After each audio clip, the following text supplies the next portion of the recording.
Welcome to this week's lecture on coaching pedagogy. Pedagogy is the method and practice of teaching. Since we can all agree that coaching is teaching, the use of this term is applied appropriately here. It is generally accepted that there is a strong relationship between teaching and the coaching of games.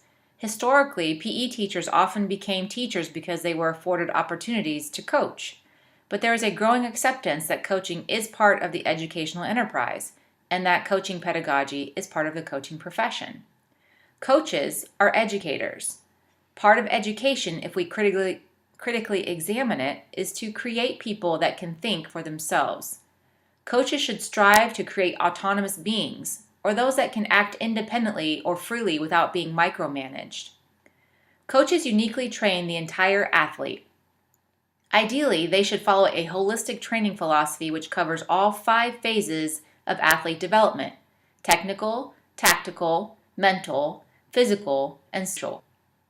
When considering the differences between coaching and teaching, it can be difficult for coaches to adopt an educational mindset when his or her job security is at risk with poor winning percentages. Even so, coaches that adhere to an athlete-centered philosophy must try to position themselves as educators and forsake the immediate for longer-term developmental goals.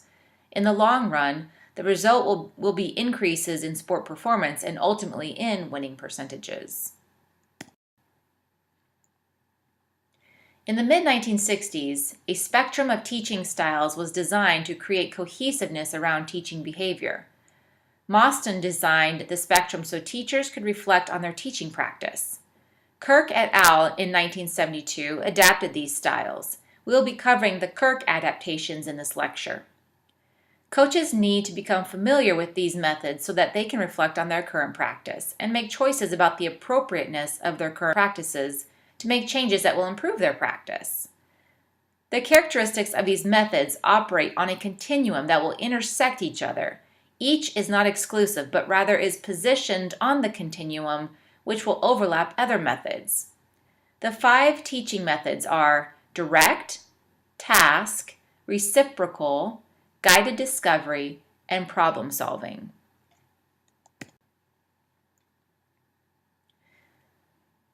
The characteristics of the direct teaching method are providing the information and direction to the group or individual, controlling the flow of information, privileging the demonstration, so given by the coach, athlete, or on a video, giving little recognition to the diverse needs of the athletes, behaving in ways that can be categorized as managerial and organizational, and setting goals that are specific and criterion-based. The direct teaching method is a common one. In this methodology, the coach positions him or herself as the knowledgeable one.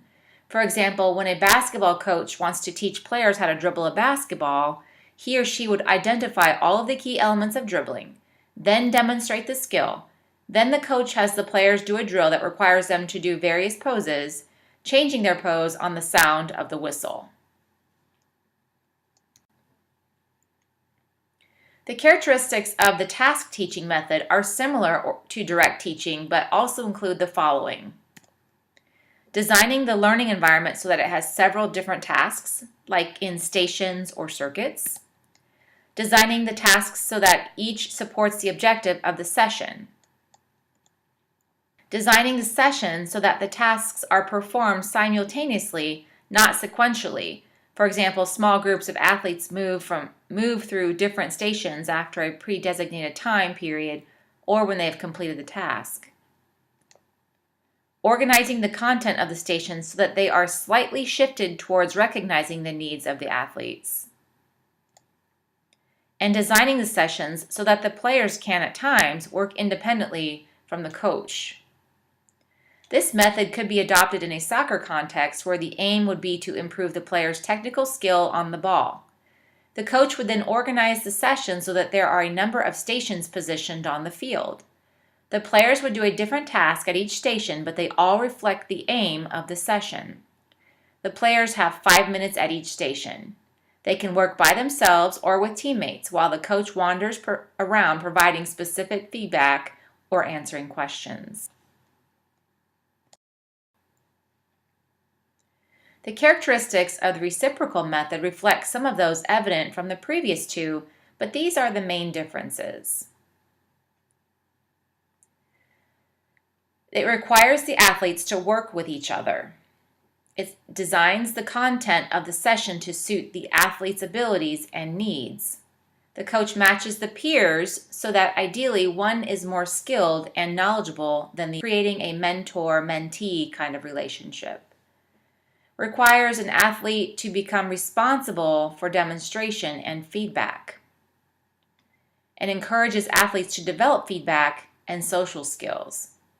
Many teams have squads that are made up of players that are starters and subs. This type of arrangement allows a coach to adopt a reciprocal approach. For example, in soccer, a coach with 2 goalies could allow those players to work together with strikers. It is expected that the more experienced players would be able to provide the majority of the feedback and have the most knowledge of a skill. The relationship is not one-directional, however. In the process of teaching and answering questions posed by the less experienced, the more experienced member in the relationship also learns, making it a reciprocal learning environment. This is often utilized in teams with a mentor-mentee relationship, as I said earlier. Or a senior athlete takes a freshman under their wing. This kind of learning environment helps the younger athlete become socialized into the team. It also gives the younger athlete an advocate on the team, or someone that is pulling for them and cheering for them. There is a marked positive impact on higher student-athlete achievement when the reciprocal teaching method is used.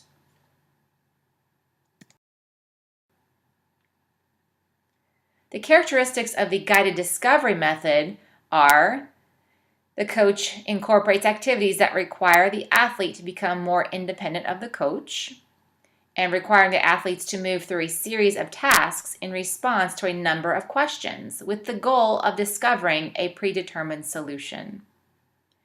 Let's say that a tennis player comes to the side of the court after having completed the first set. The coach, who wants to improve the percentage of winning shots, asks the player some specific open-ended questions. For example, what action would you take if your opponent lobbed the return to the middle of the court? Why? Or, can you tell me where you would place the ball if your opponent was standing on the baseline covering her backhand? Why? While the coach knows the answer to each question, that is, a predetermined solution, she or he encourages a response from the player, believing that the process of answering the questions will enhance the athlete's understanding of the situation. The coach's ability to ask meaningful and probing questions with the aim of extending players' knowledge often determines the success or otherwise of the guided discovery method. The idea is to challenge the player's cognitive capacities.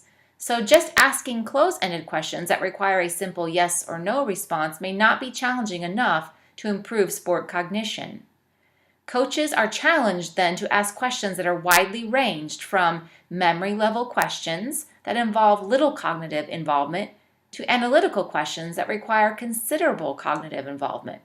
Here are some examples of questions coaches should consider.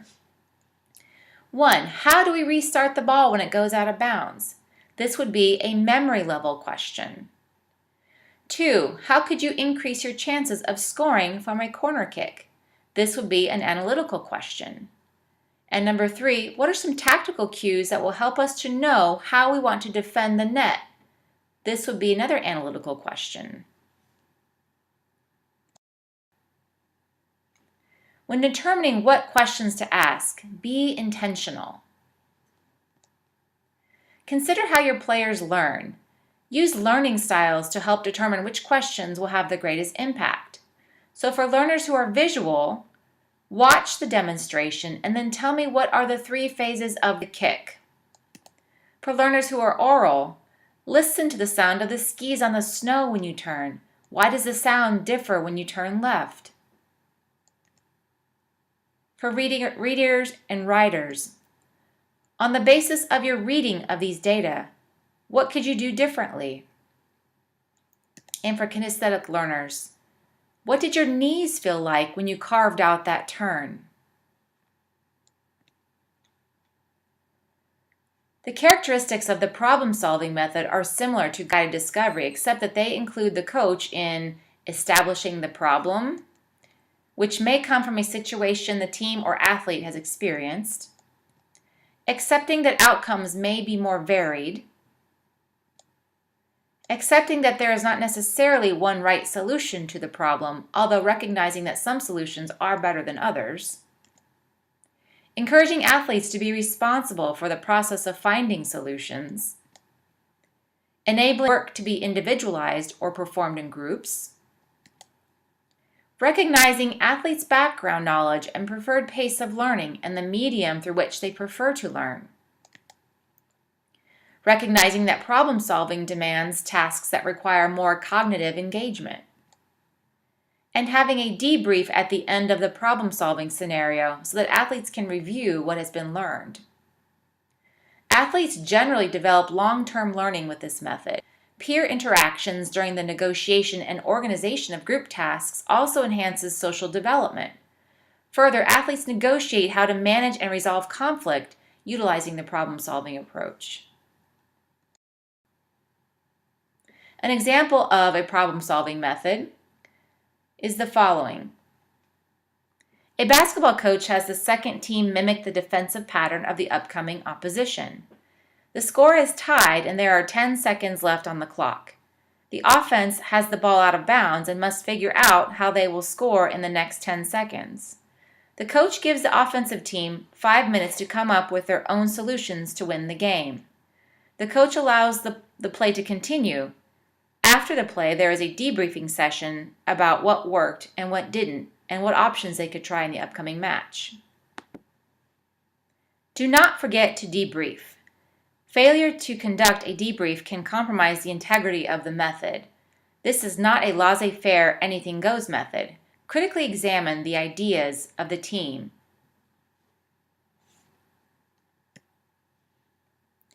Each teaching methodology has pros and cons. Many of the consequences of a task method relate to the coach beginning to recognize that athletes are capable to a degree of self-management. The tasks, because they are predetermined in the task teaching method, are very coach-driven. The task method allows the players to begin to play away from the coach's gaze to a limited degree.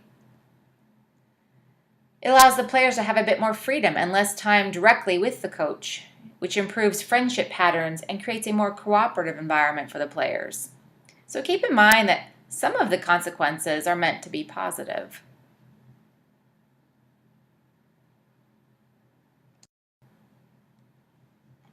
The consequences of adopting a reciprocal teaching method relate even more to developing the social aspect of team dynamics. Having athletes work together and provide feedback to each other can improve their physical skills as well as their social and cognitive abilities. Since the coach is still setting the content of the session, it is likely that there is a reproduction of existing knowledge in the session instead of new knowledge learned. However, an ideal mentor-mentee relationship should allow for the creation of new knowledge as the two teammates interact. Consequences of the guided discovery and problem-solving methods are both good and potentially bad. First, both allow for the cognitive or mental development of athletes. Athletes are provided opportunities to answer questions and solve problems in ways that are unique to them, thus generating new and contextual knowledge.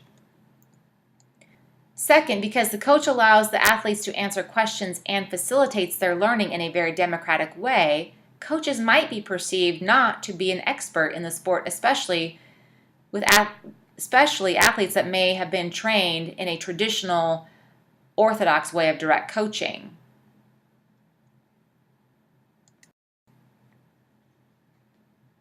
Give some thought to how you were coached. Can you identify some of the teaching methods from your past experiences as a player? Which of these or which combination of these methods do you find most in line with your coaching philosophy?